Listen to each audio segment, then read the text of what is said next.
জাতীয় যুব উৎসব 2025-এ রাজ্যের প্রতিনিধিত্ব করার জন্য যুব আইকন ছাত্র বিজ্ঞানী হিসেবে নির্বাচিত হয়েছেন অভিনব বণিক। আগামী 11 এবং 12 জানুয়ারি দিল্লির ভারত মণ্ডপমে অনুষ্ঠিত হবে জাতীয় যুব উৎসব।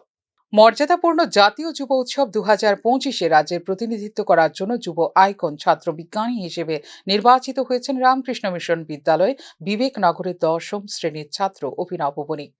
প্রধানমন্ত্রী নরেন্দ্র মোদীর পৃষ্ঠপোষকতায় কেন্দ্রীয় যুব বিষয়ক ও ক্রীড়া মন্ত্রকের এই অনুষ্ঠানটি নতুন দিল্লির ভারত মণ্ডপমে আয়োজিত হবে আগামী 11-12 জানুয়ারি। স্বামী বিবেকানন্দের 163তম জন্মবার্ষিকীতে দেশের যুবকদের উদ্ভাবনী ক্ষমতাকে স্বীকৃতি দেওয়ার উদ্দেশ্যে আয়োজিত হবে এই অনুষ্ঠান। যুব উৎসব 2025-এ রাজ্যের প্রতিনিধিত্ব করার জন্য যুব আইকন ছাত্র বিজ্ঞানী হিসেবে অভিনব বণিকের নির্বাচিত হবার বিষয়টি চূড়ান্ত করেছে কেন্দ্রীয় মন্ত্রক। বিজ্ঞান ও উদ্ভাবনে অসামান্য সাফল্যের কারণে স্বীকৃতি অর্জন করেছে অভিনব।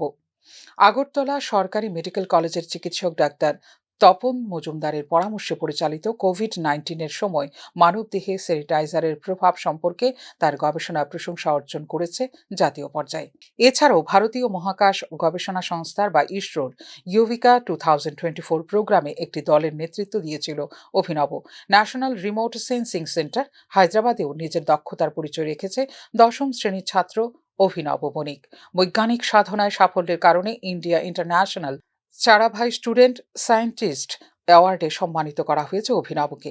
ইন্ডিয়া ইন্টারন্যাশনাল সায়েন্স ফেস্টিভ্যাল গোয়ার ইকোফেস্টে জাতীয় সম্পদ ব্যক্তি হিসেবেও সম্মানিত হয়েছে 10ম শ্রেণীর এই ছাত্র। শুধু বৈজ্ঞানিক উদ্ভাবনই নয়, তার শৈল্পিক প্রতিভাও স্বীকৃতি পেয়েছে সমানভাবে।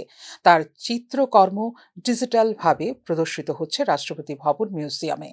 জাতীয় যুব উৎসবে যোগদান করতে সোমবারই দিল্লির উদ্দেশ্যে রওনা দিয়েছে Abhinav Banik. Bureau report, news নাও।